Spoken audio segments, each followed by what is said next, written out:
She would hold Abike's photo album, flip through memories, and weep bitter tears. "Abike, these are your shoes, your clothes. Come back and wear them." She always promised to take me to her parents, but said the time wasn't right. Now I understand why. Welcome to Afrifun Tale, where deep African stories speak truth and open your eyes. These are more than just tales. They carry wisdom, warnings, and the voice of our ancestors. Before we start, drop your thoughts in the comments. Like, subscribe, and hit the notification bell, because one story here might touch your soul. Now, relax your mind, open your heart, and listen. This story may change how you see life.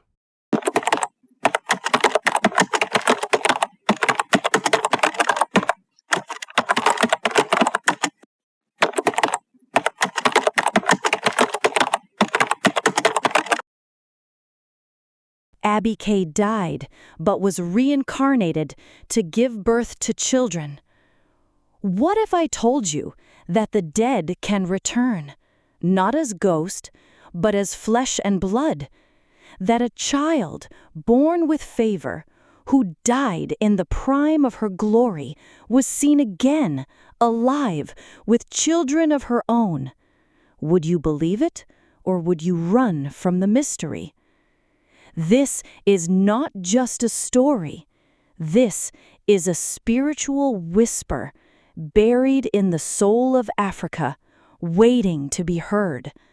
A tale of divine promise, shattered dreams, and a second chance born beyond the grave. Her name was Abike, first light of the year, a child of destiny, a jewel the world wasn't ready to lose. But when death came too soon, her story didn't end there. What happened 5 years later will make your heart tremble and your spirit awaken. This is the reincarnation tale of Abike, the child who died but came back to bear children. Abike was her name, a golden child born with glory resting gently on her shoulders. She came into the world in the early hours of the first day of a new year.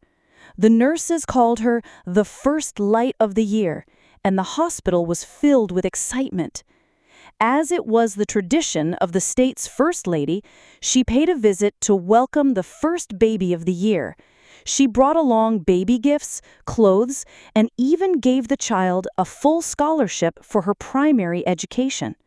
Her mother, tears of joy in her eyes, whispered to her husband that their daughter was different.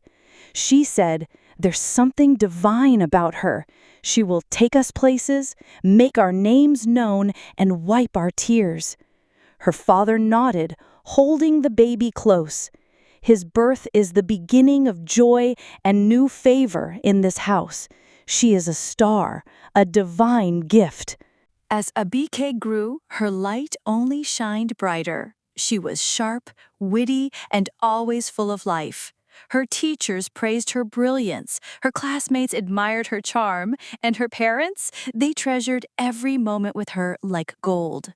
Every morning as she left for school, her mother would whisper blessings. "Shine like the morning sun, my daughter. Flow like an angel." Abike's childhood was smooth. The scholarship lifted the burden of school fees from her parents' shoulders, and her results were always excellent.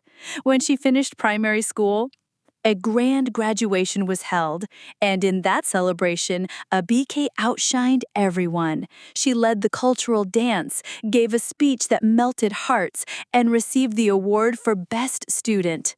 Among the guests was a retired brigadier general named Gerald, a man with power, wealth, and influence. Watching Abike's performances, he was blown away. When he stepped up to give his speech, he said, "This child is rare. I've seen many, but she carries something special. From what God has given me, I will sponsor her through secondary school." The hall exploded with claps and cheer. At home that night, Abike's mother could hardly contain her joy. "Can you see what I said from the beginning?" she told her husband. "Our daughter is a light. May that fire never go out." Her father smiled. "One daughter like this is equal to 100. God gave us a jewel." As Abike entered her teenage years, her love for fashion grew stronger. She would spend hours drawing dress designs, sketching outfits, and admiring fabrics. But her parents had other plans. They wanted her to become a lawyer. Abike didn't argue. She didn't want to disappoint them, so she buried her passion and went on to study law in the university. She passed through law school with flying colors and made her parents proud. But once she fulfilled their dream, she decided to chase hers. She enrolled in a fashion school and, like everything else she touched, she excelled. At her fashion graduation, her parents danced with joy. Their daughter had become all they ever dreamed of, and more. But just when the sun was shining the brightest, darkness came without warning.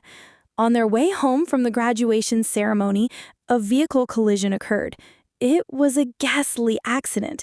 In one terrible moment, Abike, the only child of her parents, died on the spot. Her mother fainted. Her father, a grown man, cried like a helpless baby. "No, tell me she's not gone. My dream, my only child. Oh God, who did I offend? Why me?" The paramedics arrived, but it was too late. Abike's body was taken to the morgue. Her mother, once revived, screamed, cried, and begged God to reverse the clock. "You said I shouldn't cry, but my life is gone. My joy is gone. Who will bury me? Who will call me Mummy again? Abike, you promised me the world. Why did you leave me like this?" The pain swallowed the whole family. Friends and neighbors gathered to comfort them, but how do you comfort a woman who lost her only child? Her nights were sleepless. She would hold Abike's photo album, flip through memories, and weep bitter tears. "Abike, these are your shoes, your clothes. Come back and wear them." Her father tried to be strong for her, but his heart was broken too. "Take heart," he would say. "Abike has gone to be with her maker." But his eyes, swollen from hidden tears, said otherwise. Years passed, 5 to be exact. Then something happened that nobody expected. Abike's childhood friend, Abigail, traveled to Minna for a function. On her way from the restroom during the event, she froze. Sitting at the back of the hall, she saw someone that looked exactly like Abike. Same face, same smile, same glow, sitting with a man and eating. Abigail stood still, heart pounding. She could sense they were married. She left the place quietly without drawing attention. She later asked questions around the neighborhood and traced where Gift, as Abike was now called, lived. What she found shocked her more. Gift was happily married to a medical doctor and had children. Abigail couldn't hold it. She traveled back to Lagos and went straight to Abike's father. She poured out everything. He listened with his heart shaking inside of him. Together, they decided not to tell Abike's mother yet. Instead, they planned a trip to Minna. On a Sunday, Abike's father convinced his wife to attend a family event in Minna. When they got to the address Abigail provided, children were playing in the compound. One of the children looked like a younger version of Abike. Her father's heart skipped a beat. He called the child and asked, "Is your mummy Gift?" The child said yes, and that she was still in church. They were welcomed in by Abike's husband, who was overjoyed to meet his wife's relatives. "She always said I'd meet her family soon," he said happily. They sat down. Abike's father saw a sewing machine in the corner. He asked, "Does Gift sew?" The man smiled. "Yes, she sews all our clothes. She prefers working from home."